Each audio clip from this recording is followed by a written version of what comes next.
santé secondaire El Hadj Mounirou Ndiéguène ci district de Thiès.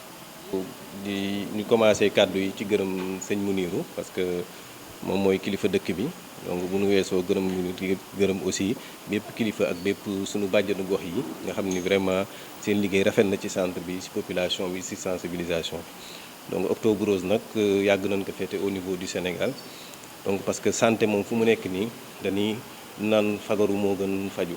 donc ci perspective boobu ci la ñuy jéem a dépister maanaam lu naan cancer du col mu doon feebaru jigéen boo xam ni bu soree mun na gàllankoor jigéen bi gàllankoor boo xam ni mucc na ayib donc buñ ko teelee gis donc dina tax vraiment jigéen bi mucc donc muy aussi cancer du sein muy beneen feebar boo xam ni jigéen ñi rek lay faral di dal donc buñ ko teelee gis aussi te doon am na ay matukaay yoo xam ne buñ ko ci defee dinañ ko mun a faj looloo tax vraiment sensibilisation boobu taxaw pour wax xale yu jigéen ñi wax mag ñi aussi ni leen vraiment am na faj boo xam ne mën nañ ko def ci ñoom bu ñu amee feebar yooyu ba ñu mun ci mucc buñ ci teelee jug donc facteur de risque yi lu ci ëpp ci xale yi parce que commencé nañu ci programme élargi de vaccination yu bees yi di vacciner xale yu ndaw yu jigéen ñi maanaam bu ñu nekkee commencé dugg ci âge de procréation âge adulte mu doon maanaam teel a sëy beeg yooyu donc tax na am na benn feebu xeetu jàngoro bu ñuy wax HPV boo xam ni dina faral di joxe lu naan cancer du col de l'utérus donc facteur de risque bu important la te léegi am na vaccin boo xam ni dina aar xale yi pour ñu koy moytu donc boobu bokk na ci facteur du cancer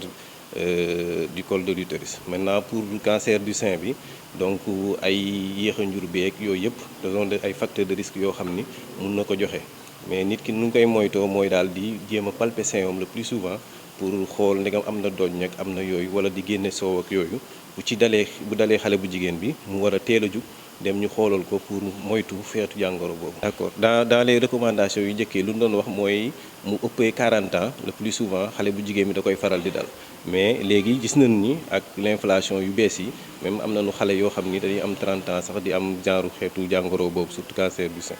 moo daal lu ci ëpp kii boo nekkee âge de procréation donc nga farlu jéem a xale yi surtout borom kër yi ñuy jéem a vacciner seen xale yi à l'âge de 9 ans pour prévenir l'HPV loolu tamit baax na ci prévention bu weesoo loolu moom boo nekkee mag rek commencé gis règle donc ngay jéem a donc di nemmeeku di palper sa sein donc wala di seetlu sa bopp pour que nit ñi ñu lay teel a gis rek buñ ko teelee gis rek donc daal loolu mooy tubu ci gën a wóor. donc fu mu nekk nii dañu toll ci jamono boo xam ni information yi moom lu nit ñi daan fake news donc lu nekk ngay déggee fu nekk. ba nga xam ni nit ñi xamatuñu sax lan kan la ni jox seen nopp ak kañ la ni wóolu mais lu wolof njaay naan boo xamatul foo jëm dellul fa nga jóge woon donc quel que soit alpha lu la munti dal en matière de santé ci hôpital ngay jëm wala centre de santé ñooñu yaakaar naa lu lay wax mooy gën a wóor lu mbedd mi di wax donc te benn médecin du la ñëw di la bindal wala di la jéem a def looloo xam ni xam na ni ëllëg lu mu lay indi lor mooy ëpp lu mu lay aar donc bu nu dee def mammographie ak di def dépistage vaccin yi aussi da ngay dégg lu nekk ci mbedd mi mais mbedd mi moom comme lu may wax toujours sa malade yu ma leen di topp boo leen toppee tamit ba am musiba donc da ngay ñëwaat ci ñun rek kon nag fooy mujjee njëkkee fa donc vraiment di sensibiliser nit ñi ñu dalal xel yi xam ni santé bi lépp lu ñu ciy def rek dañ ko seetlu donc suivre ko ba nga remercier toute la population remercier mon personnel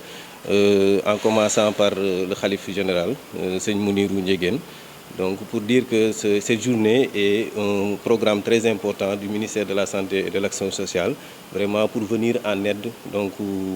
et dépister précocement ces deux maladies qui font ravage au niveau des femmes et après, avec une bonne prévention et une prise en charge précoce, on peut vraiment éradiquer ces maladies. Donc les facteurs de risque, c'est surtout parfois les grossesses tardives, donc les multiparités, donc c'est-à-dire par rapport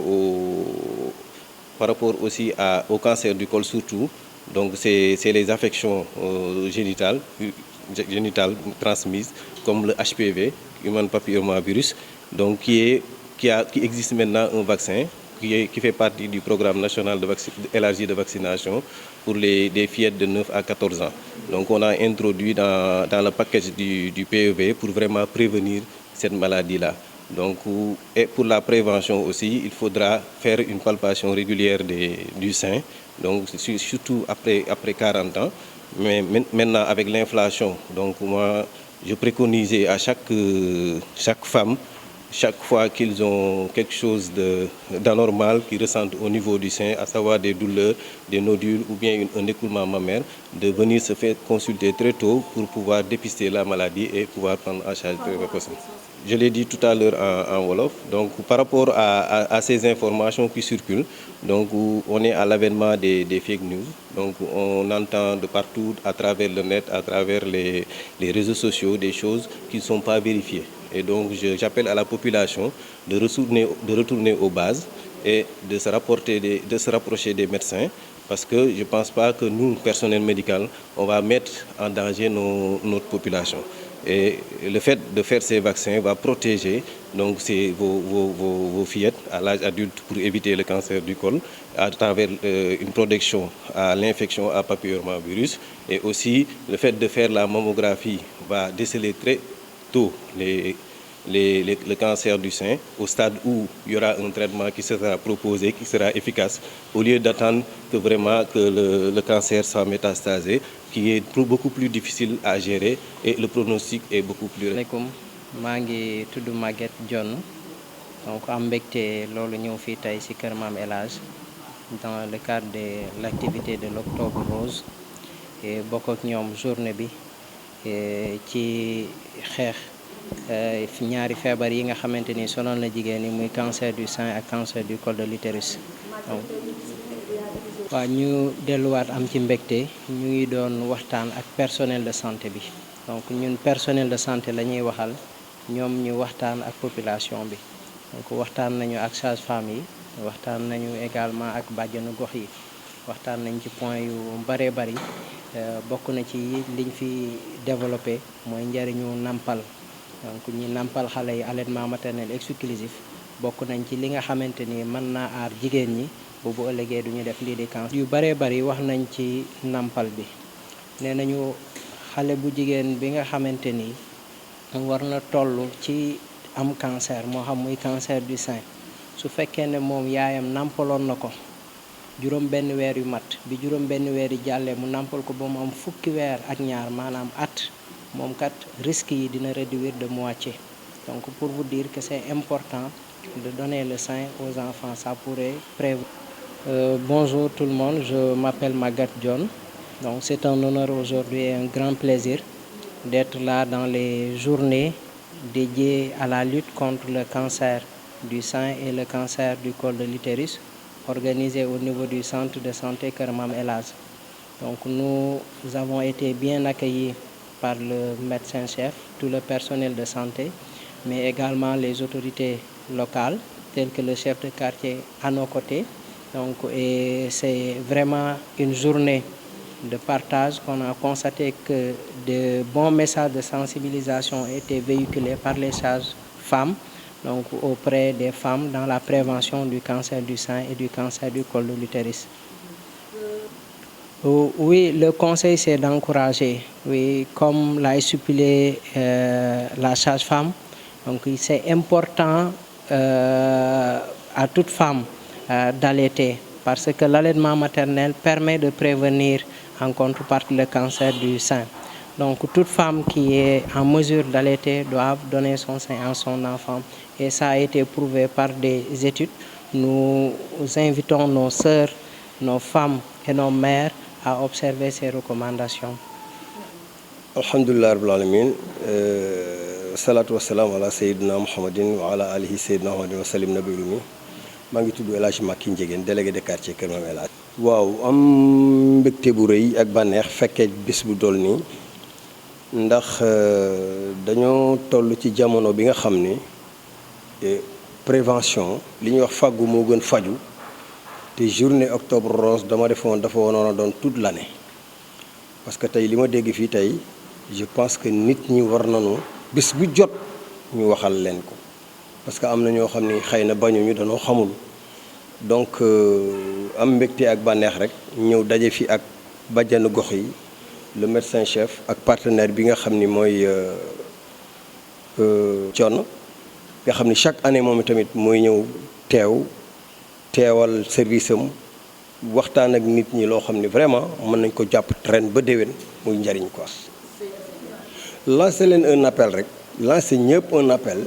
di ko tofal ci li nga xam ne moom la médecin wax defe naa ne ku ko dégg di nga xam ne li mu wax xam-xam la wax waxewul ba kenam li Maguette mi wax lu mu jàng la lu mu xam la lu mu wax la te loolu yëpp day dem ci intérêt population yi rawatina surtout jigéen ñi mais damay wax ni jigéen ñi bu leen góor ñi defee ni cancer de sein jigéen rek lay dal góor xamul lu xew parce que tey soo nekkee ci kër muy sa sœur muy sa jabar muy sa ku mu mën a doon mu am cancer du sein ci kër gi bu dee nit ku baax nga yàgg moom yéen a koy bokk donc ñun war nañu accompagner les dames ba nga xam ni kenn ku ci nekk li lay muccal ci cancer de sein parce que li nga wax nii léegi su xesee dugg ci kër gi mën naa indi ndóol ci biir kër gi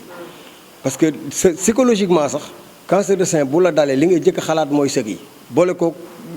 paj mi cher na